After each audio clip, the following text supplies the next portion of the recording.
Welcome back to our channel. Daily updates కోసం ఛానల్ని follow అవుతూ లైక్ చేసి షేర్ చేయండి. అలాగే మరి అప్కమింగ్ రివ్యూ సూపర్గా ఉండబోతుంది. భానుమతి పుట్టినరోజు వచ్చిందా? పుట్టినరోజు నాడు కేక్ కట్ చేస్తుండగా మరి పార్థుకి తెలిసిన విషయం ఏంటి? ఒక్కసారిగా షాక్ అయిన భాను. మరి పెళ్లి రోజుకి ఒక్కరోజు ముందు ఏం జరిగింది అన్నది అప్కమింగ్ రివ్యూ. అలాగే భాను పార్థులు ఇద్దరు పెళ్లి జరగాలని కోరుకున్న వాళ్ళంతా కూడా ఖచ్చితంగా లైక్ అయితే చేయండి. ఇంకా ఆలస్యం చేయకుండా రివ్యూలోకి వెళ్ళిపోదాం. ఎపిసోడ్ స్టార్ట్ అవ్వగానే ఇంకా పల్లెటూరు నుంచి సిటీకి వచ్చేస్తారు బలరాం వాళ్ళ ఫ్యామిలీ. అందరూ హాల్లో కూర్చుని ఉండగా ఇల్లంతా కూడా మరి ఇన్ని రోజులు లేకపోయేసరికి బూజు పట్టి డస్ట్ అంతా వచ్చేస్తుందేమో అనుకున్న వాళ్ళ అమ్మకి ఇల్లంతా అద్దంలా కనిపిస్తుంది. చాలా నీట్గా ఉంటుంది. ఎక్కడ వస్తువు అక్కడ డస్ట్ లేకుండా ఇంత అందంగా పెట్టుకున్నది ఎవరా అని చెప్పి అనుకుంటున్నారా? మరి ఆ ఇంటి పని మనిషి స్వాతి. స్వాతి చూడటానికి పనమ్మాయిలాగా ఉన్నా చాలా అందంగా ఉంది. మరి ఈ అమ్మాయిని పనిలో పెట్టుకుని చాలా సంవత్సరాల నుంచి నమ్మకంగా పనిచేస్తుంది. అసలు ఎందుకు ఈ అమ్మాయి కోసం చెప్పాలి అనుకుంటున్నారా? అసలు విషయం వేరే ట్విస్ట్ ఉంది, తర్వాత తెలుస్తుంది మీకు. ఇంకా శారద అందరికీ స్వాతి కాఫీ తీసురమ్మా అని చెప్పి అంటుంది. ఇంకా కాఫీ చక్కగా కలుపుకుని అందరికీ మర్యాదపూర్వకంగా ఒక్కొక్కరికి ఇస్తూ ఉంటే ఇంకా బామ్మ అంటుంది, స్వాతి నిజంగా మేము ఇన్ని రోజులు ఇంట్లో లేం కదా, ఇల్లంతా పాడైపోయి ఉంటుంది. నువ్వు కూడా వంటలన్నీ మర్చిపోయి ఉంటావేమో అనుకున్నానమ్మా. కానీ కాఫీ చాలా టేస్ట్గా పెట్టావు, చాలా బాగా చేసావు. అదేంటత్తయ్య, స్వాతి సొంత మన ఇంటిలాగా ఇల్లుని చూసుకుంటుంది, మన ఇంటి మనిషిలాగా కలిసిపోతుంది. అందుకే స్వాతి అంటే అందరికీ అంత ఇష్టం అని చెప్పి శారద కూడా పొగుడుతూ ఉంటుంది. ఇంకా ఇదిలా ఉండగా మరి దుర్గా, పార్థు, ఇంకా ధర్మ వీళ్ళందరూ అక్కడికి వస్తారు. ఏరా పెళ్లి పనులు ఎంతవరకు అయ్యాయి? రేపటి నుంచి అన్నీ కూడా ఎక్కడ అయిపోవాలి, ఏమంటారు అని చెప్పి అనగానే, అవునన్నయ్య, ఇంకా సమయం లేదు కాబట్టి అన్ని పనులు దగ్గరుండి మేమే చేసేస్తాం, సరేనా అని చెప్పేసి అంటాడు. ఇంకా ఇదిలా ఉండగా మరి కోటి వచ్చి రంకెలు వేస్తూ ఉంటాడు. ఏంటే ఇంట్లో మెత్తగా ఉంటే అస్సలు పనులు జరగవు, కొంచెం దబాయిప్పుడుగా ఉంటేనే మాట వినేది, ముఖ్యంగా మన ఇంట్లో. నేను తాగుబోతున్నని నన్ను చిన్నచూపు చూశారు, కానీ ఇవాళ ఆ తాగుబోతుతనమే మన ఇంటి పరువుని కాపాడింది. ఏంటయ్యా నువ్వు మాట్లాడేది? ఏంటా ఇంట్లో అలా ఉంటావు, కూతుర్ని కంట్రోల్ పెట్టలేవు.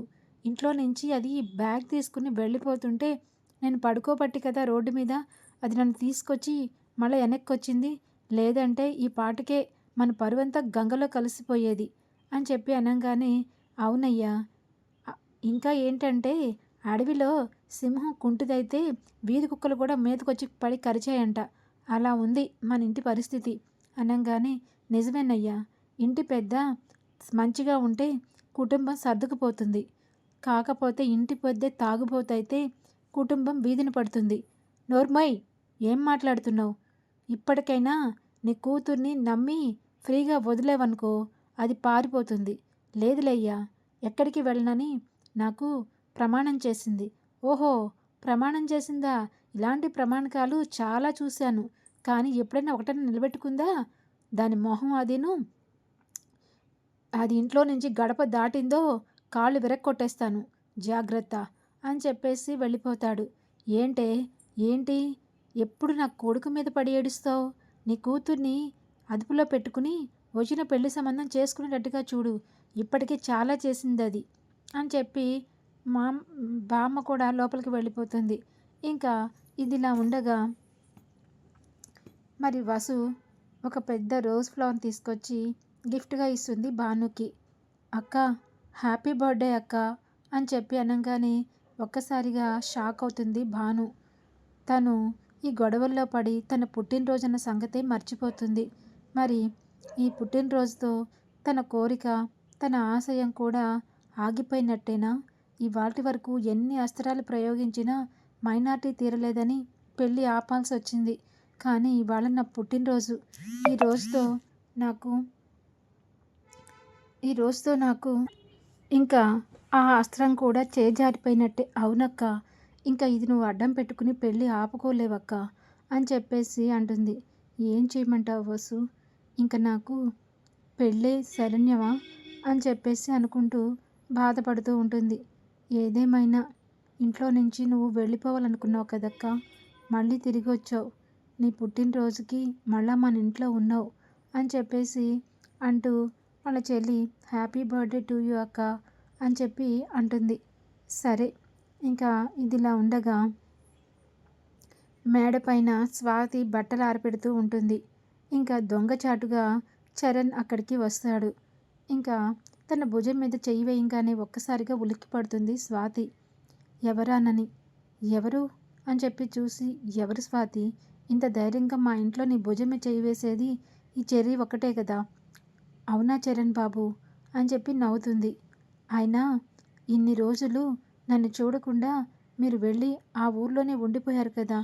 సారీ స్వాతి, నిన్ను చాలా మిస్ అయ్యాను అన్ని రోజులు అక్కడ ఉండిపోయి అని చెప్పి అనగానే, ఇప్పుడు వచ్చాను కదా, నీకోసమే ఆలోచిస్తున్నాను కదా. ప్లీజ్ స్వాతి, నీ దగ్గరికి వచ్చానప్పుడు కదా ఒక ముద్దైనా ఇవ్వచ్చు కదా. అమ్మో వదులు బాబు, ఎవరన్నా చూస్తే చాలా ప్రమాదం. ఇదే మీతో వచ్చిన చికాకు. అయినా ఇలా నాకు చాలా భయం వేస్తుంది. నా వెనకాల రావద్దు బాబు. మీరేమో ఆకాశంలో ఉన్న చందమామ లాంటివారు, నేనేమో మట్టిలో ఉన్న మల్లెపూ లాంటి దాన్ని. మనిద్దరికీ సెట్ అవ్వదు బాబు. తరువాత చాలా పెద్ద గొడవలే అవుతాయి. నాకు దూరంగా ఉండండి బాబు అని చెప్పి అంటుంది. అదేంటి స్వాతి అలా మాట్లాడుతావు? నేను చెప్పాను కదా, పార్దు అన్నయ్య పెళ్ళైపోయిన వెంటనే మన పెళ్లి జరుగుతుంది అని చెప్పి అనంగానే, మరి మీ అమ్మగారు వాళ్ళతో మన పెళ్లి విషయం మాట్లాడారా అనంగానే, అయ్యో దీని తెలివి తక్కువతనానికి ఇది బ్రాండ్ అంబాసిడరే అనుకున్నా. కానీ ఇది బాగానే తెలివిగా ఆలోచిస్తుంది.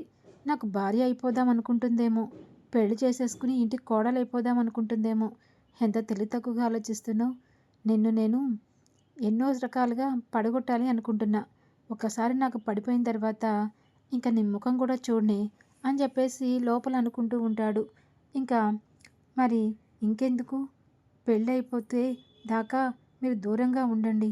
ఇలా ముద్దు ఇది అని అంటే చాలా ప్రమాదం బాబు అని చెప్పి అనుకుంటున్న లోపల ప్లీజ్ ప్లీజ్ అనేసరికి కింద శక్తి ఇంకా చిత్ర వస్తూ చరణ్ చరణ్ అని చెప్పి పిలుస్తూ వస్తూ ఉంటారు. అమ్మో అమ్మగారు వస్తున్నారు, నేను వెళ్ళిపోతాను బాబు అని చెప్పి అక్కడి నుంచి స్వాతి వెళ్ళిపోతుంది. ఇంకా వెంటనే చరణ్ కిందకి వచ్చి ఏంటమ్మా ఏంటి అని అనగానే, ఏంట్రా ఎక్కడున్నావు ఇంతసేపు అని చెప్పి అడుగుతుంది. అదా, ఇంతసేపు ఫ్రెండ్ ఫోన్ చేస్తే పక్కనే మాట్లాడుతున్నానమ్మా. అంతేనా, ఇంకేమన్నా వెధవ పని చేస్తున్నావా అని చెప్పి అంటుంది. ఏంటమ్మా అలా అనుమానిస్తున్నావు? అంటే నిన్న కనిపించిన దాన్ని కదరా. ఎంతైనా నా కొడుకుకి ఎలాంటి బుద్ధులున్నాయో నాకు తెలుసు అని చెప్పేసి అంటూ ఉంటుంది. నీకో విషయం చెప్తానురా, పార్దు పెళ్లి పనులు మొదలైపోయాయి. నువ్వు కూడా పెళ్లి పనుల్లో భాగస్వామ్యం పంచుకో. ఏంటమ్మా అన్నయ్య పెళ్ళిలో నన్ను పని చేయమంటావు? అసలు అది కాదురా, మనం మీ పెదనాన్న విషయంలో ఒక ప్లాన్లో ఉన్నామని ఖచ్చితంగా ఆయనకి తెలియకుండా ఉండాలంటే మనం మింగిలైపోయి పనిచేస్తూ ఉండాలి. వాళ్ళతో కలిసిపోతూ ఉండాలి. అప్పుడే కదరా మన మీద అనుమానం రాదు. అప్పుడు ఏదో ఒక రోజున తెలిసిన రోజున అప్పటికే ఆయనకి పదవి దాటిపోతుంది. లేకపోతే మీ నాన్నమ్మ ఆయన్ని ఇంటి మధ్యలో కుర్చీలో కూర్చుంటే మహారాజు అని చెప్పి పెద్ద పెద్ద మాటలు వాడేస్తుంది. ఆ సీట్ ఎప్పటికన్నా మీ నాన్నకే దక్కాలి. ఈ ఇంటి పగ్గాలు అధికారాలు నా చేతికి రావాలి. అప్పటిదాకా మన ప్రయత్నాలు చేస్తూనే ఉంటాం, చెయ్యాలి కూడా. అందుకే నువ్వు పెళ్లి పనుల్లో భాగస్వామ్యం అవ్వు అని చెప్పి అంటూ ఉంటుంది. ఇంకా ఇంతలోకి మరి భువన అటు శాంభవి పార్దు పెళ్ళైపోతుంది ఏంటమ్మా. అసలు ఆ విలువ తక్కువ పరువులేని కుటుంబంతో పెళ్లి జరగటానికి వీళ్ళందరూ ఎన్ని మాటలు మాట్లాడుకుంటున్నారు. అసలు ఈ పెళ్ళి జరుగుతుందా అమ్మా అని చెప్పి అనగానే, ఇంకా ఒక్క నిమిషం అని చెప్పి శక్తి దగ్గరికి వస్తుంది శాంభవి. శక్తి నువ్వు నాకు ఒక సహాయం చేయాలి అనగానే, చెప్పు శాంభవి అని చెప్పి అంటుంది. ఈ పెళ్ళి ఎలాగైనా ఆపి నా కూతురు పెళ్ళి జరగాలి. అదేంటి అలా అంటున్నావు అనగానే, అదే శక్తి, ఇప్పుడు ఎవరైనా మన కన్న పిల్లలు ఇది కావాలమ్మా అని చెప్పి అడిగితే అది ఇవ్వలేకపోతే మన మనసు ఎంత చిన్నబుచ్చుకుంటుంది చెప్పు. అలాగే నా కూతురు నన్ను పార్థు బావని పెళ్లి చేసుకోవాలని అడిగింది. కానీ నేను ఇవ్వలేకపోతున్నాను. కాబట్టి నువ్వే ఏదో ఒకటి చేసి ఈ పెళ్ళి ఆపి నా కూతురికిచ్చి పార్థుకి పెళ్లి చేశాం శక్తి. నువ్వు తలుచుకుంటే ఏ పనైనా అయిపోతుంది. నీ మీద నాకు ఆ నమ్మకం ఉంది అని చెప్పేసి అంటుంది శాంభవి. ఇంకా సరే నువ్వు ఇంతగా అడుగుతున్నావు, కానీ అది అవ్వదని భువనకి నీకు తెలుసు. మళ్ళీ నన్నెందుకు అడుగుతున్నారు అనంగానే, కాదు శక్తి, నీ శక్తి నీకు తెలీదు. నువ్వు పట్టుకుంటే ఎలాగైనా చేసి తీరుతావు. అది నాకు నమ్మకం ఉంది అని చెప్పేసి అంటుంది. సరే ఇంతలా అడుగుతున్నావు కాబట్టి నా ప్రయత్నం అయితే చేసి చూస్తాను అని చెప్పేసి అంటుంది. సరే శక్తి, చాలా చాలా థ్యాంక్స్ శక్తి అనుకుంటూ అక్కడి నుంచి వెళ్ళిపోతుంది ఇంకా శాంభవి. ఇంకా చిత్ర చెర్రి అంటారు, ఏంటమ్మా అత్తయ్యకి పెళ్ళి చేస్తానని మాట ఇచ్చావు, ఇప్పుడే కదా ఆ తాగుబోతు కుటుంబంతో భాను ఇంటి కోడలవ్వాలి అన్నావు, ఇంతలోనే ప్లేట్ ఫిరాయించావా? అబ్బే అదేం కాదురా, ఇప్పుడు గనుక నేను తనకి మాట ఇవ్వకపోతే పెళ్ళి ఆపే ప్రయత్నాలు చాలానే చేస్తుంది మీ అత్తయ్య. అందుకే ఇప్పుడు నేను మాట ఇచ్చాను కాబట్టి తను నిశ్చలంగా ఉంటుంది. ఈ లోపల పార్థు భానుల పెళ్ళైపోతుంది. అయిపోయిన తర్వాత తనకి నేనేమి కావాలనే మనసులో పెట్టుకుని మాట ఇవ్వలేదు కాబట్టి ఇచ్చినట్టు నటించాను. అది తర్వాత తనకు అర్థమవుతుందనుకో అని చెప్పేసి అంటుంది. సూపర్ అమ్మా అని చెప్పేసి అక్కడి నుంచి వెళ్ళిపోతారు.